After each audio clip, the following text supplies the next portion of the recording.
أعوذ بالله من الشيطان الرجيم.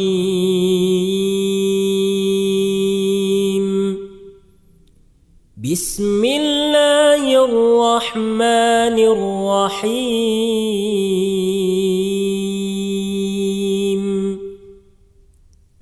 عَمَّ يتساءلون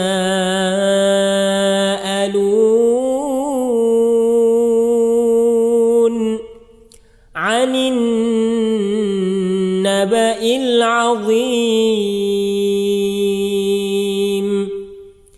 الذي هم فيه مختلفون كلا سيعلمون ثم كلا سيعلمون ألم نجعل الأرض مهادا والجبال أوتادا وخلقناكم أزواجا وجعلنا نومكم سباتا وجعلنا الليل لباسا وجعلنا النهار معاشا وبنينا فوقكم سبعا شدادا وجعلنا سراجا وهاجا وأنزلنا من المعصرات ماء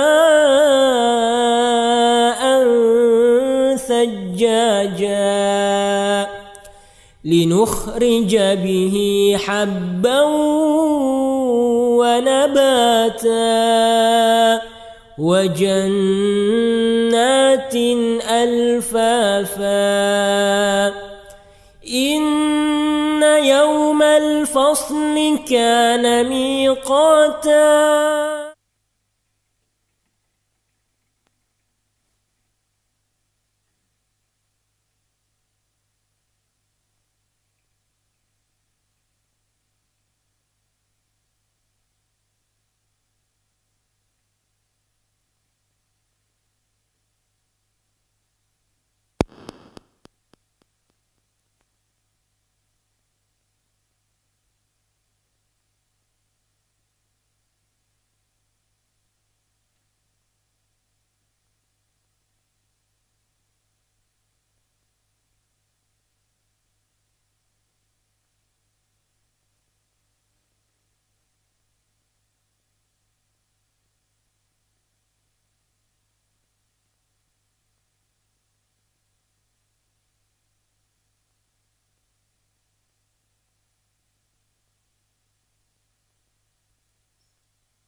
Bismillahirrahmanirrahim.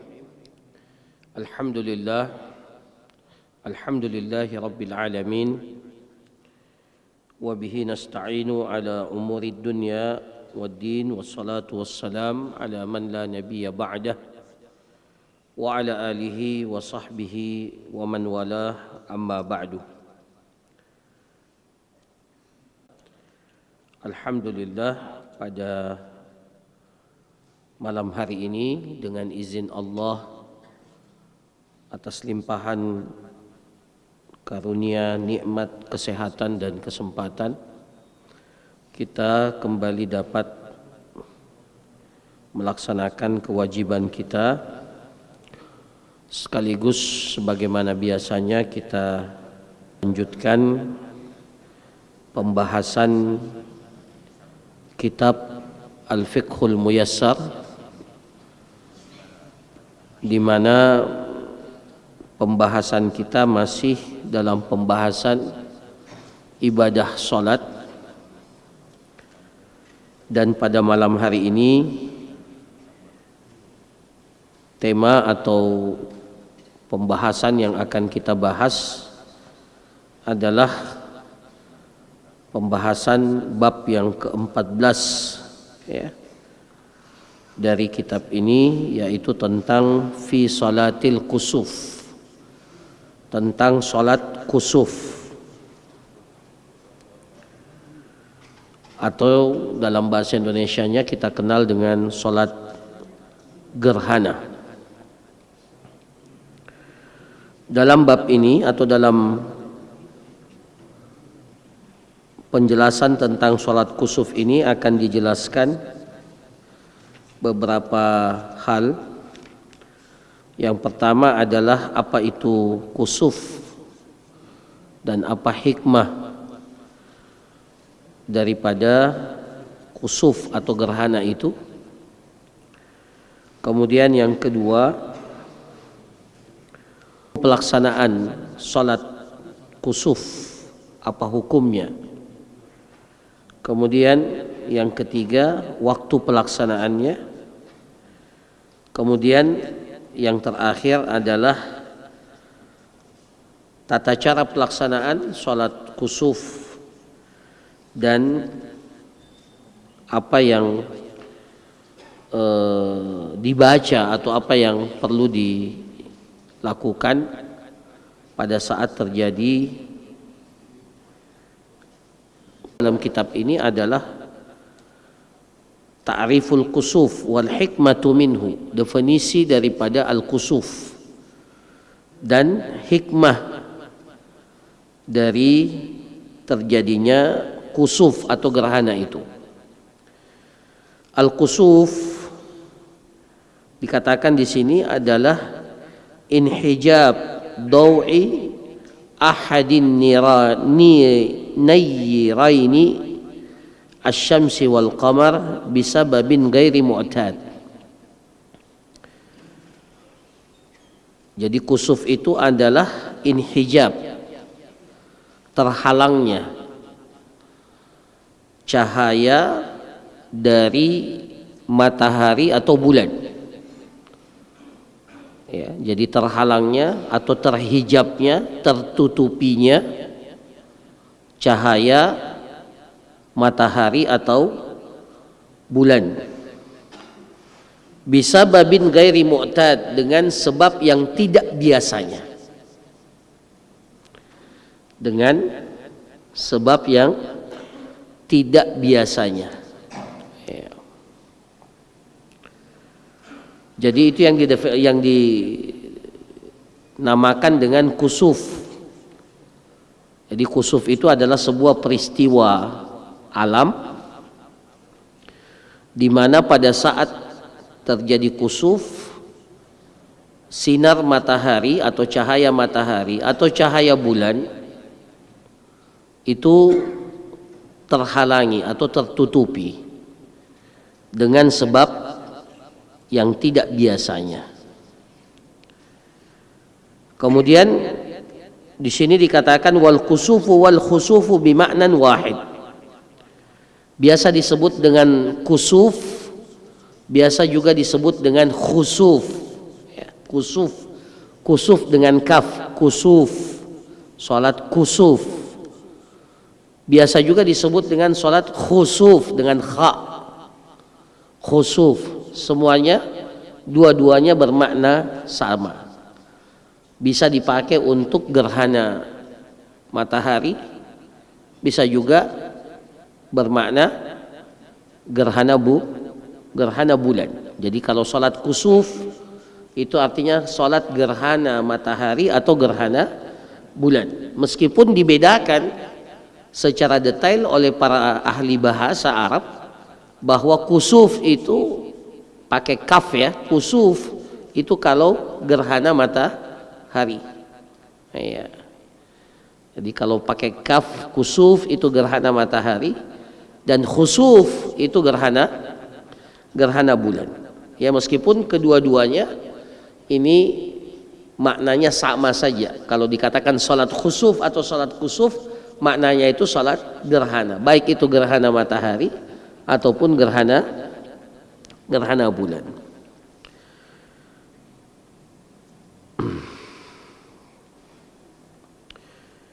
Wa yuhditsullahu azza wa jalla dzalika takhwifan li'ibadihi hatta yarji'u ilaihi subhanahu. Apa hikmahnya? Kenapa Allah Subhanahu wa taala menjadikan matahari dan bulan pada keduanya terjadi gerhana? Adalah tujuannya untuk memberikan rasa takut, takhwif kepada hamba-hamba Allah Subhanahu wa taala agar mereka sadar segera kembali kepada Allah Subhanahu wa taala. Ya. Jadi kalau dalam penciptaan langit dan bumi, inna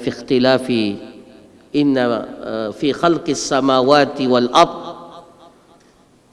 wa ikhtilafil laili wan nahar la ayat. Kalau dalam penciptaan langit dan bumi, pergantian siang Allah, maka bagaimana dengan fenomena gerhana yang tidak lazim dan tidak biasa?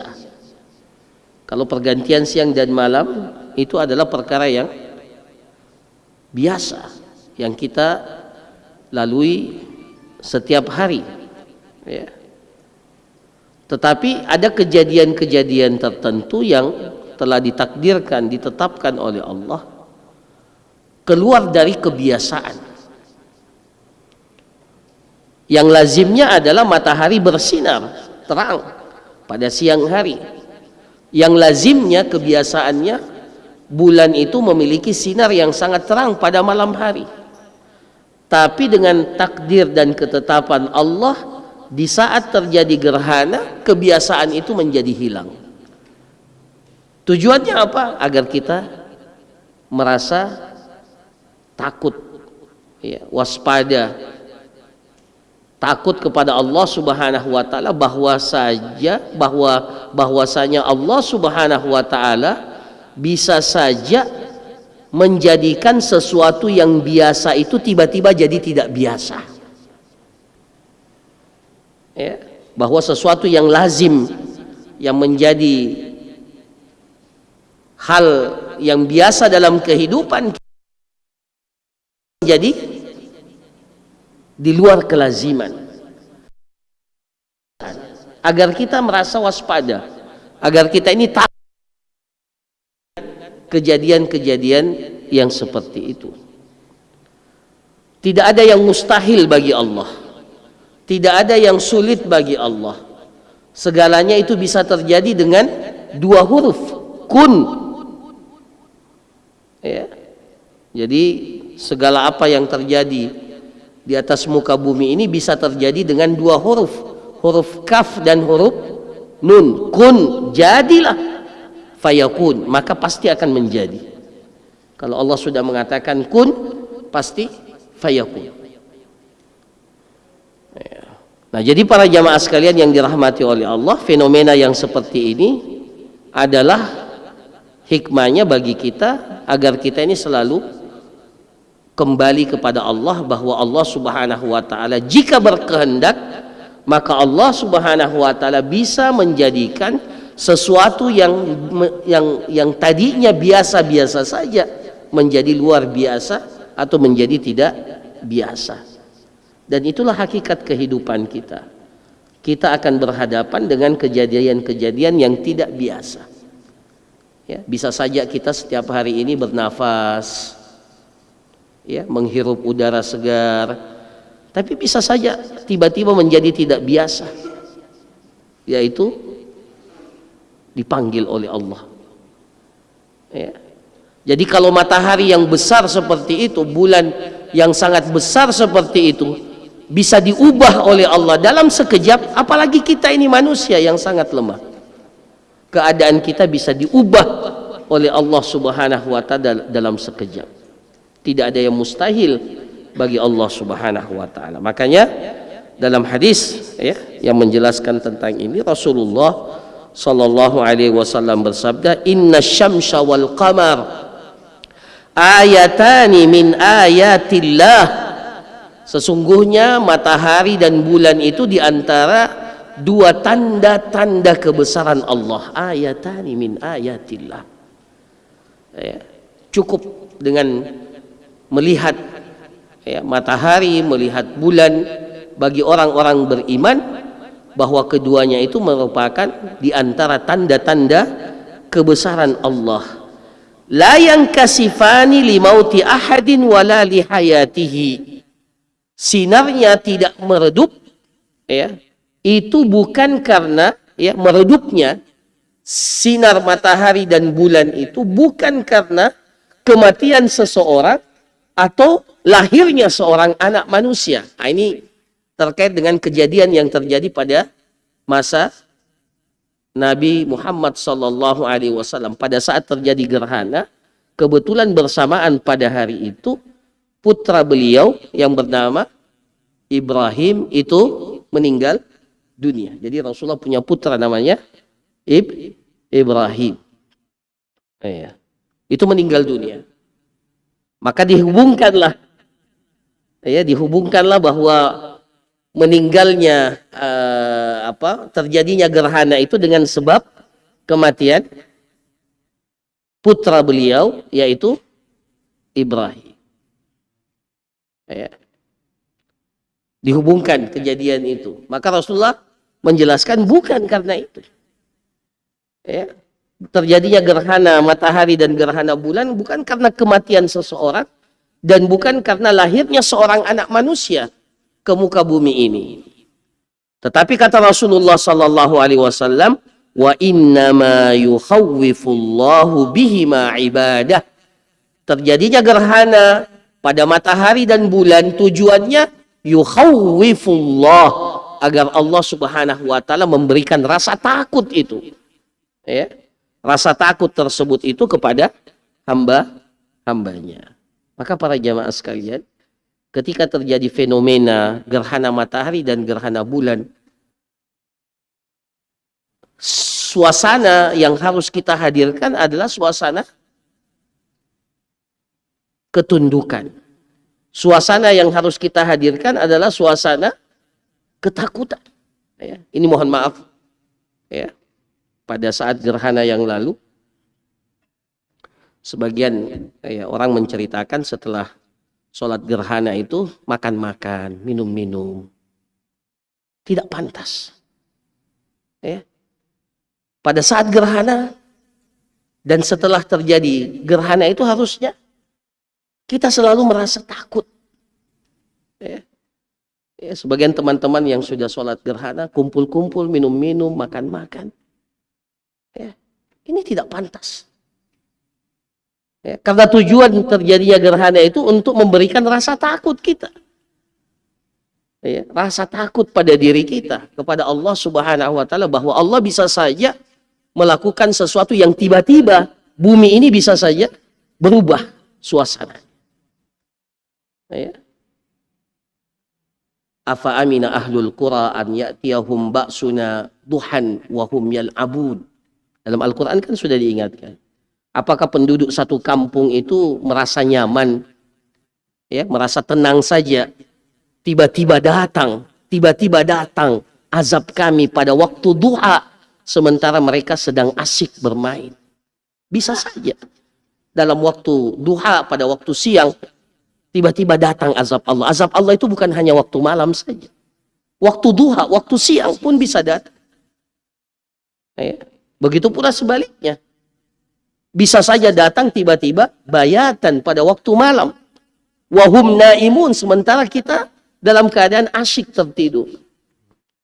Ya. Siapa yang menyangka saudara-saudara kita yang tertimpa musibah itu pada pagi harinya mungkin masih main-main, masih senda gurau. Ya. Ketika terjadi musibah di Palu, musibah di Aceh.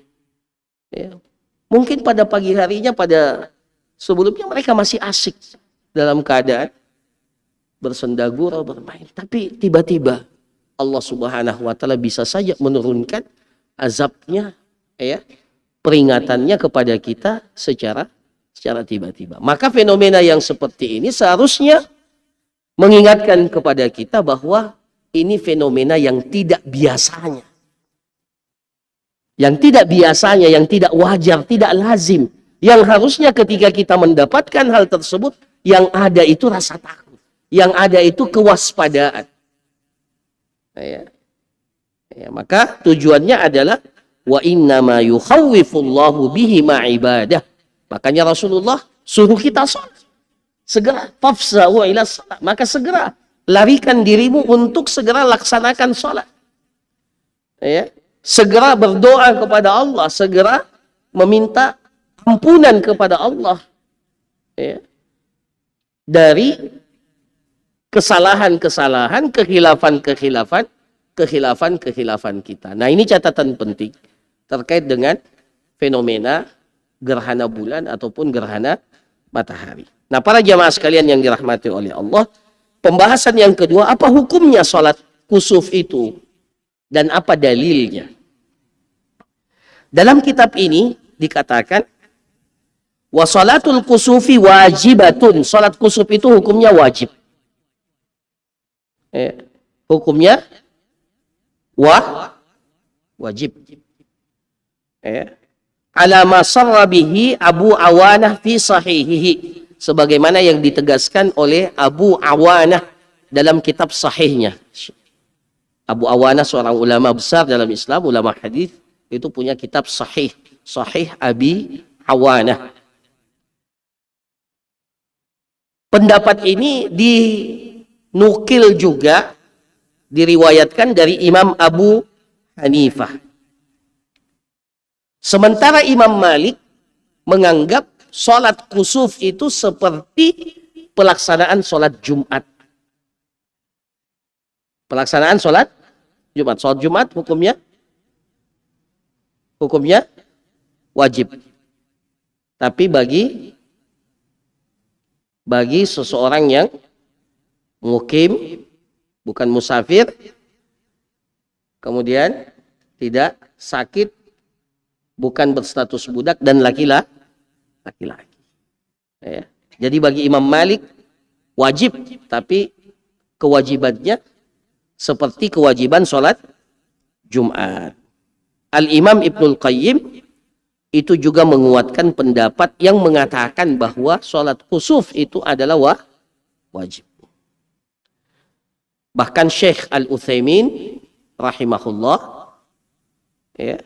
juga sama menguatkan pendapat yang wajib ini. Meskipun jumhur ulama mengatakan bahwa sholat kusuf itu hukumnya sunnah muakkadah, tapi tidak sedikit para ulama yang sampai pada tingkatan mewajibkan. Sama pada sholat Id juga, ketika kita membahas, tidak sedikit di antara para ulama yang berpendapat bahwa sholat Id itu hukumnya wajib. Artinya apa? Kalau ada pendapat yang seperti ini, itu mengingatkan kepada kita bahwa sholat kusuf, sholat gerhana itu tidak pantas disia-siakan. Seharusnya kita ini berjaga-jaga dan terus berusaha untuk melaksanakannya dan tidak meninggalkannya kecuali ada uzur. Karena tidak sedikit para ulama yang mengatakan bahwa sholat kusuf ini hukumnya wajib. Kenapa? Dalam kitab ini dikatakan li'anna an-nabiyya sallallahu alaihi wasallam amara biha. Karena Rasulullah SAW memerintahkan untuk melaksanakan sholat kusuf itu, dan hukum asalnya perintah itu adalah wajib. Jadi kalau ada perintah, maka perintah itu asalnya dibawa kepada kewajiban, bukan sunnah. Hukum asalnya. Wa kharaja fazi'an ilaiha. Bahkan Rasulullah sengaja keluar. Kharaja fazi'an. Keluar dan segera menuju ke masjid Allah Subhanahu wa ta'ala untuk dalam keadaan takut untuk melaksanakan sholat gerhana. Apalagi disampaikan bahwa ini adalah takhwif. Salah satu cara Allah untuk memberikan rasa takut kepada hamba-hambanya. Maka dari sebab itu, sebagian para ulama mengatakan Salat kusuf ini hukumnya wajib. Meskipun jumhur ulama mengatakan bahwa salat kusuf itu hukumnya sunnah muakkadah, karena yang diwajibkan bagi seorang muslim itu hanya salat lima waktu, ya. Tidak ada fardu yang diwajibkan bagi seorang muslim kecuali salat 5 waktu. Tetapi itu satu hal, ya, yang disebutkan dalam kitab ini terkait dengan pandangan sebagian para ulama yang mengatakan bahwa salat kusuf itu adalah wajib, ya. Pembahasan yang ketiga para jamaah sekalian yang dirahmati oleh Allah, waktu pelaksanaan kusuf. Ya. Kapan kita melaksanakan sholat gerhana? Waktu sholat kusuf itu adalah dimulai, di sini katakan, min ibtida'il kusuf ila dhahabihi. Mulai terjadinya gerhana sampai hilangnya gerhana itu. Ya. Jadi kapan kita mulai sholat kusuf? Ketika tanda-tanda gerhana itu sudah mulai. Ketika matahari itu sudah mulai hilang cahayanya. Sampai betul-betul, kan gerhana itu ada dua. Ada gerhana total, ada gerhana parsial, ya. Nah, ada yang gerhana total. Nah, sampai betul-betul hilang, ya, kembali cahayanya matahari atau kembali cahayanya bulan, baru, ya, berhenti, ya. Nah, itu hukum asalnya. Jadi dimulai sejak terjadinya gerhana sampai hilangnya gerhana itu, berdasarkan sabda Rasulullah sallallahu alaihi wasallam, "Idza ra'aitum syai'an min dzalik fasallu hatta yanjali." Apabila kalian melihat, ya, dari gerhana itu walaupun sedikit, ya, wa idza ra'aitum syai'an min dzalik, kalau engkau mendapati melihat gerhana itu, ya, syai'an walaupun sedikit, fasallu, maka salatlah kalian hatta yanjali, sampai gerhana itu hilang, sampai terang kembali. Jadi waktu salat itu memang disunnahkan dilakukan sampai sinar matahari atau sinar bulan itu kembali terang. Nah, itu waktu atau durasi lamanya kita diperintahkan, dianjurkan untuk melaksanakan sholat gerhana, sholat kusuf. Nah, yang terakhir para jamaah sekalian, yang terakhir kaifiyah, tata cara pelaksanaan sholat kusuf. Sholat kusuf ini adalah fenomena alam yang tidak biasanya. Maka tata cara pelaksanaannya pun berbeda dengan sholat yang biasanya. Ya? Yang biasanya. Nah, sholat kusuf ini dikatakan wa kaifiyatuha raka'atan. 2 rakaat. Sholat kusuf ini 2 rakaat. Yaqra'u fil ula jahran. Pada rakaat pertama, imam membaca dengan jahar, ya, yaqra'u fil ula jahran, lailan kanat au nahara, baik terjadinya gerhana itu pada malam hari atau terjadinya gerhana itu pada siang hari. Kalau malam itu berarti gerhana bulan, siang itu gerhana matahari. Nah, sebagian para ulama mengatakan kalau gerhana terjadi di siang hari, boleh tidak dijaharkan. Ya, boleh tidak dijaharkan. Karena kebiasaan sholat di siang hari itu tidak dijaharkan. Tetapi ternyata Nabi SAW meskipun dalam gerhana matahari siang hari, itu beliau tetap menjaharkan. Maka yang kuat dalam masalah ini tetap dijaharkan. Ya. Jadi pada rakaat pertama imam baca Al-Fatihah. Kemudian setelah itu membaca suratan tawilah. Membaca bacaan surah yang panjang. Jadi surah tawilah. Ya. Kemudian setelah itu imam wa yarfa' tawilan. Setelah itu imam merukuk tawilan, panjang. Durasi rukuknya panjang. Jadi rakaat pertama baca Al-Fatihah, baca surah yang panjang, surah Al-Baqarah, surah Al-Imran, ya, surah-surah yang panjang atau bacaan yang sangat panjang. Memang disunnahkan untuk memperpanjang bacaan karena durasi lamanya waktu gerhana juga sangat panjang. Maka disunnahkan kita untuk memanjangkan bacaan. Nah, setelah itu imam merukuk. Rukuk yang pertama itu juga tawilan, juga panjang, lama. Jadi rukuknya lama. Nah, summa yarfa, kemudian bangkit dari rukuk, yasma wa yahmad wa la yasjud.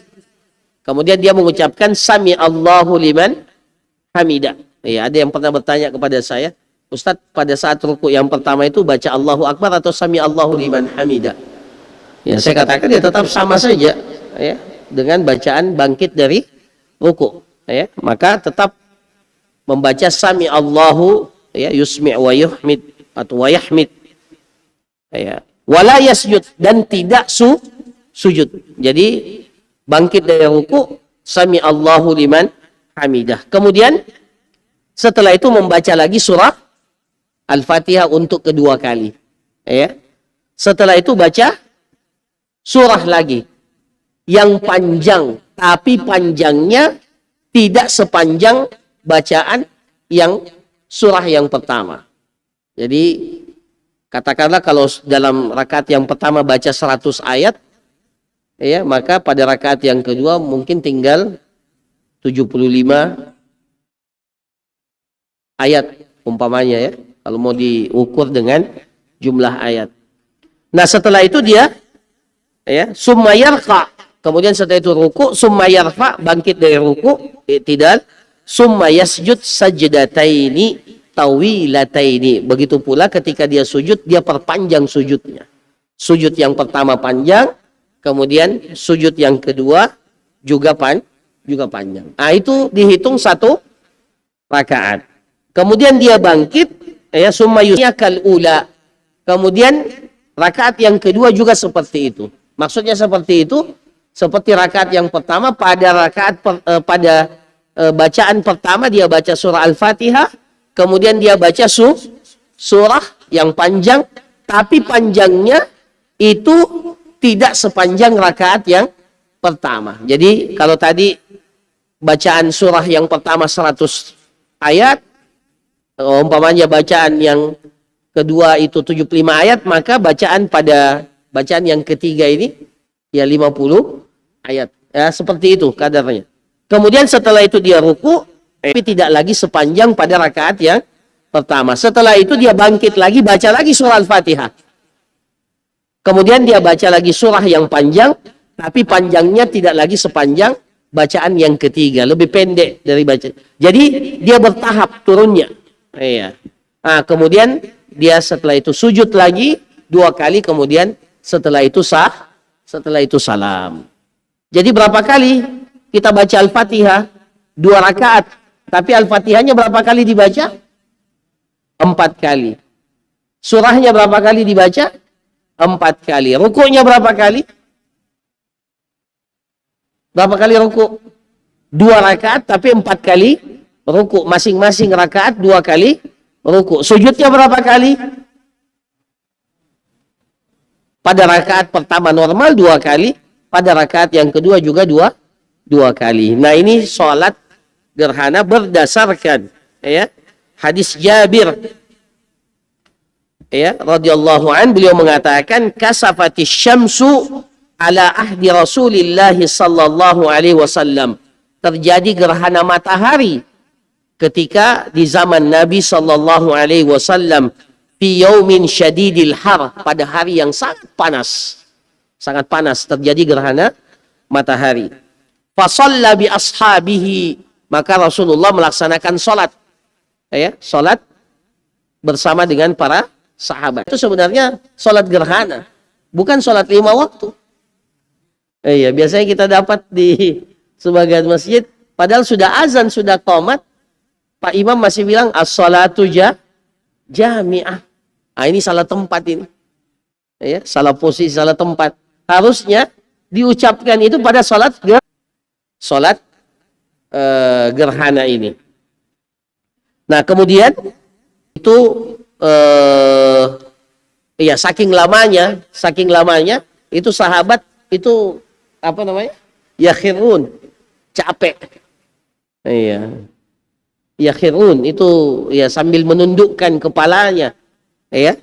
Menundukkan kepalanya karena saking lamanya Rasulullah sallallahu alaihi wasallam berdiri. Summa raka'a, kemudian Rasulullah sallallahu alaihi wasallam ruku', fa'atal. Kemudian ruku' dalam durasi yang sangat lama. Summa rafa'a fa'atal. Kemudian Rasulullah bangkit dari ruku', kemudian ya memperpanjang lagi beliau berdiri. Maksudnya beliau membaca surah Al-Fatihah, kemudian membaca surah lagi. Summa raka'a fa'atal. Kemudian setelah itu baru Rasulullah ruku' lagi dan memperlama rukuknya. Kemudian summa sajada sajdatain. Kemudian Rasulullah sujud 2 kali. Summa qama, kemudian bangkit pada rakaat kedua. Fasana'a nahwa dzalik. Kemudian Rasulullah melakukan hal yang sama yang beliau lakukan pada rakaat pertama. Fakanat arba'a rakaat. Maka salat gerhana itu 4 kali. Kata Jabir radhiyallahu anhu, salat gerhana itu berapa kali? 4 kali ruku' wa arba'u sajadat, dan juga 4 kali sujud. Jadi 4 rukuknya, 4 sujudnya. Nah, kemudian dikatakan setelah salat gerhana, wa yusannu an ya'idhal imamu an-nasa ba'da salatil kusuf, dan disunnahkan setelah salat kusuf imam menyampaikan nasihat. Menyampaikan nasihat, menyampaikan khutbah nasihat. Setelah pelaksanaan salat kusuf. Wa yuhaddiruhum minal ghaflah. Nah, jadi tema khutbah, pesan-pesan salat kusuf itu apa temanya? Mengingatkan manusia agar jangan sampai lalai, ya. Wal iqtirar bid dunya, jangan sampai tertipu dengan kehidupan dunia, ya. Kemudian setelah itu imam mengingatkan atau khatib mengingatkan agar para jamaah kaum muslimin itu memperbanyak apa? Doa dan beristighfar. Setelah itu doa dan istighfar. Ya, jadi sebenarnya meskipun kita sudah selesai sholat kusuf, maka masih disunnahkan untuk memperbanyak istighfar, memperbanyak doa kepada Allah Subhanahu wa Ta'ala. Berdasarkan apa? Berdasarkan apa yang dilakukan oleh Nabi Sallallahu Alaihi Wasallam setelah beliau sholat, beliau berkhutbah. Beliau mengatakan seperti yang disebutkan tadi, inna syamsa. Jadi Rasulullah dalam khutbahnya mengatakan, inna syamsa wal qamara, sesungguhnya matahari dan bulan itu ayatani min ayatillah, 2 daripada tanda-tanda ayat-ayat kebesaran Allah Subhanahu wa Ta'ala. La yankasifani li mauti ahadin wala li hayati. Gerhana itu tidak terjadi karena kematian atau kelahiran seorang anak manusia. Fa idza ra'aitum, kalau kalian melihat gerhana itu, fad'u Allah, maka berdoalah kalian kepada Allah. Jadi minimal bagi orang yang tidak sholat itu seharusnya memperbanyak doa. Fad'ullaha wa kabbiru, takbir, mengucapkan takbir Allahu Akbar, ketika kita melihat gerhana. Wasallu, kemudian lakukanlah salat. Setelah itu apa? Watasaddaqu, dan banyaklah kalian bersedekah. Jadi itu momentumnya. Kita salat gerhana itu selain memperbanyak doa, memperbanyak istighfar kepada Allah, bertaubat kepada Allah, juga diperintahkan untuk bersedekah. Nah, di sini dikatakan fa idzan tahatis shalah qabla al-injila. Kalau ada orang yang sholat dan sholatnya terhenti padahal gerhananya masih berlangsung. Umpamanya dia sudah baca bacaan yang panjang. Tapi saat salam, assalamualaikum, assalamualaikum, gerhananya masih berlangsung. Boleh tidak dilanjutkan sholatnya? Setelah itu sholat lagi. Boleh tidak?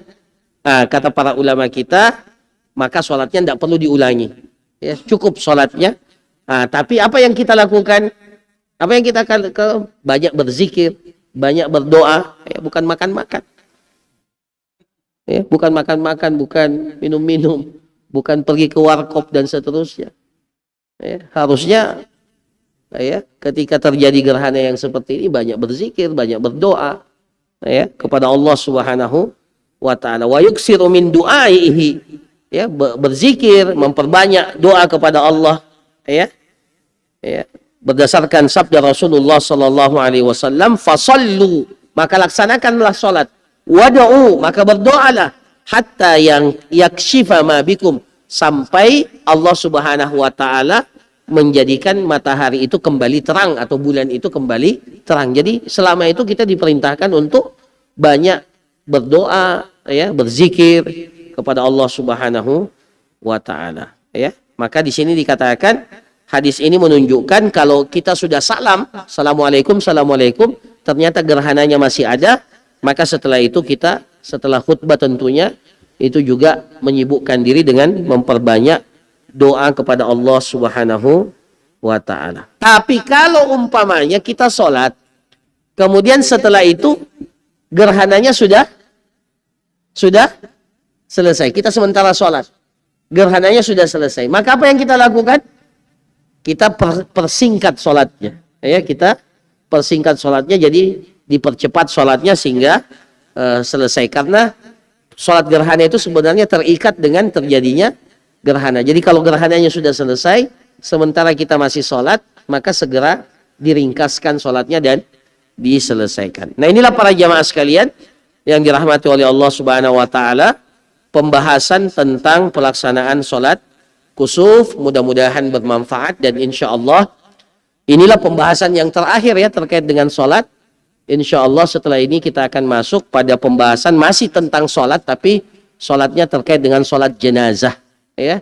Sholat jenazah, dalam sholat jenazah ini akan dibahas tentang hukum-hukum jenazah dulu. Sebelum sholat jenazah ada hukum pelaksanaan jenazah insya Allah ya. Dan ini adalah pembahasan yang terakhir sebelum kita masuk pada kitabuz zakah ya. Alhamdulillah bab sholat akan selesai tidak terasa. Setelah itu kita akan masuk tentang kitabu az-zakah ya. Ya, mungkin jenazah ini 3 atau sampai 4 pertemuan ya. Setelah itu kita akan masuk kitabuz zakah. Barakallahu fikum, jazakumullah khairan.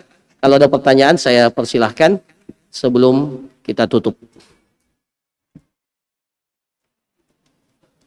Ya, silakan.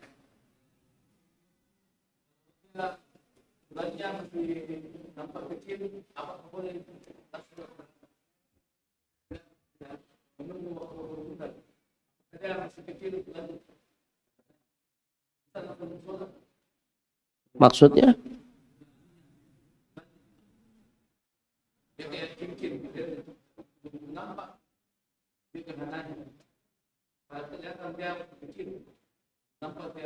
Gerhana nanti dilakukan sholat pada saat mulai tertutupi, cahayanya mulai hilang. Jadi kalau belum cahayanya hilang, belum sholat. Ya, jadi mulai cahayanya hilang sampai dia sempurna, kalau gerhana total ya, sampai sempurna, kemudian kembali lagi, dia mulai terang-terang sedikit sampai betul-betul terang. Nah, itu durasi waktu sholat. Jadi kalau belum terjadi gerhana, belum boleh sholat.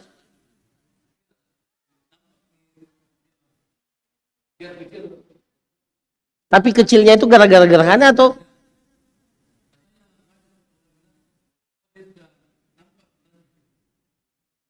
Bukan nampak bulannya. Kalau bulan ya bisa nampak. Tapi sudah mulai gerhana atau belum? Oh ya, kalau gerhananya masih kecil ya sudah. Artinya sudah mulai tertutup sedikit. Ah, sudah mulai sholat memang. Iya. Kan alhamdulillah sekarang ini teknologi canggih. Itu sudah bisa ditentukan kapan di Makassar itu mulai terjadi gerhana. Itu berbeda-beda kan? Ya, pokoknya di Makassar terjadi gerhana mulai jam sekian. Nah, di situ kita sudah bisa lihat sebenarnya bulan kapan mulai proses gerhananya. Jadi mulai dari sejak dia masih sedikit sampai dia besar, kemudian kembali lagi, itu di saat itu semuanya kita pakai untuk, makanya Rasulullah baca bacaan yang sangat panjang, ya. Pada 2 rakaat itu bacanya sangat panjang. Ya. Wallahu a'lam. Ya, silakan.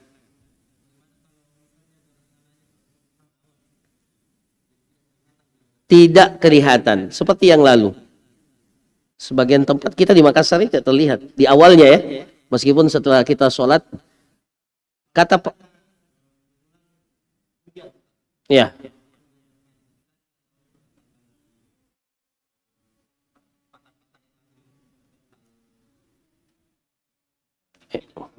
ya, ya. Kata para ulama kita, sholat gerhana itu terkait dengan melihatnya, melihat gerhana di tempat itu. Jadi kalau tidak terlihat karena ada awan atau yang menghalangi, maka tidak disyariatkan untuk sholat gerhana. Ini pendapat yang pertama. Pendapat yang kedua mengatakan bahwa kalau di daerah sekitarnya sudah melihat, yang dekat dengan dia melihat, maka sebenarnya gerhananya terjadi, cuma iya tidak terlihat. Tapi di daerah dekat-dekat situ dihukumi hampir dekat dengan kita, maka boleh kita melaksanakan sholat gerhana. Dan itu yang kita lakukan di gerhana yang terakhir ini, karena kita sudah kumpulkan informasi di dekat-dekat kita, sudah melihat, meskipun di Makassar ini tidak, ya, maka kita putuskan untuk tetap melaksanakan sholat gerhana. Karena sebenarnya gerhananya terjadi. Ya, gerhananya terjadi dan di daerah dekat kita itu sudah terjadi gerhana dan terpantau gerhana itu. Ya.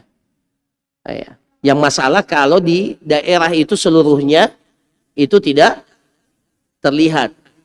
Kemudian ada yang sholat. Nah ini, atau daerah-daerah dekatnya tidak ada yang lihat.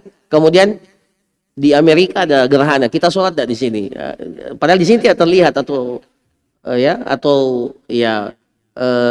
gerhana di daerah tertentu tidak nampak. Maka daerah yang tidak nampak sama sekali itu tidak boleh melaksanakan atau tidak disyariatkan untuk melaksanakan sholat gerhana. Wallahu a'lam. Ya, silakan.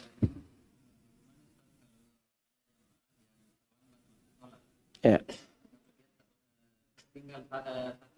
Ya. Ya.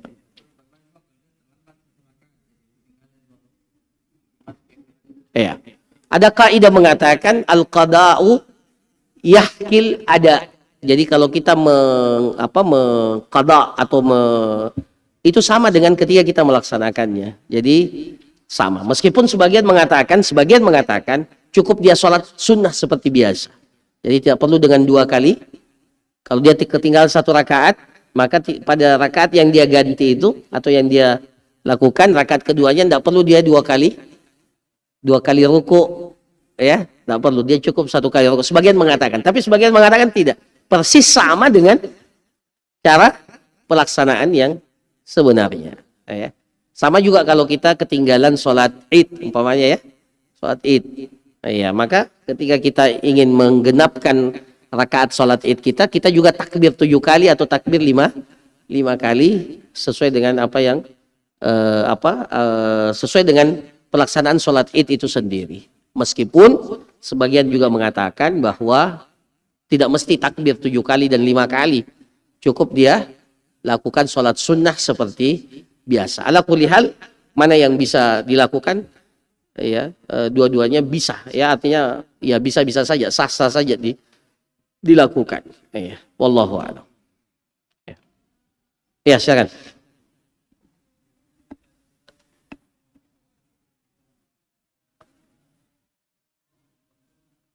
Ya.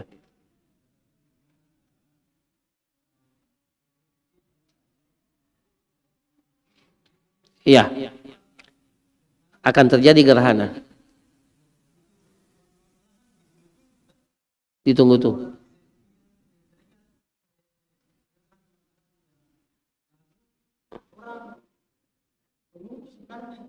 Iya. Iya. Iya. Iya. Iya.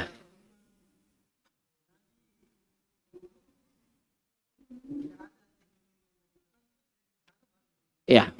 Ya, tentunya akan berbeda kalau kita sudah dapat informasi terlebih dahulu dan belum mendapatkan informasi itu. Pasti akan terjadi perbedaan. Tapi tujuannya sebenarnya sama. Ketika kita mendalami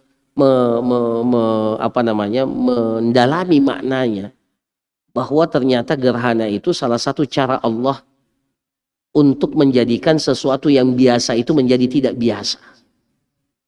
Itu kalau kita dalami maknanya itu, kita akan takut. Matahari yang begitu besar itu bisa tiba-tiba berubah. Bulan juga seperti itu. Nah, itu setidak-tidaknya menimbulkan rasa takut. Ya. Maksud saya jangan sampai fenomena atau maksud dan tujuannya itu berganti karena kita sudah tahu. Ya, jangan sampai tujuannya, karena Rasulullah sendiri mengatakan liyukhawwif, untuk Allah dengan terjadinya seperti itu Allah ingin memberikan rasa takut kepada hamba-hambanya. Justru jangan kita melawan. Justru kan kita sudah tahu maka kita tidak takut. Bukan itu maksudnya.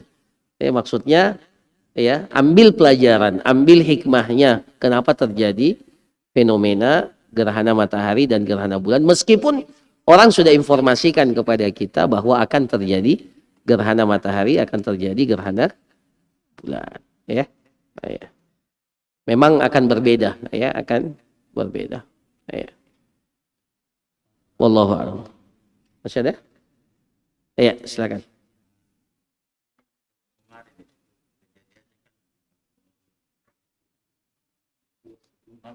Sebelum maghrib, iya.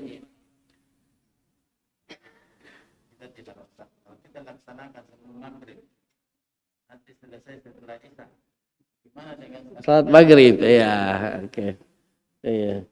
Nah, jadi memang kemarin itu karena sebenarnya kalau kita lihat ininya memang sebelum maghrib itu sudah mulai terjadi.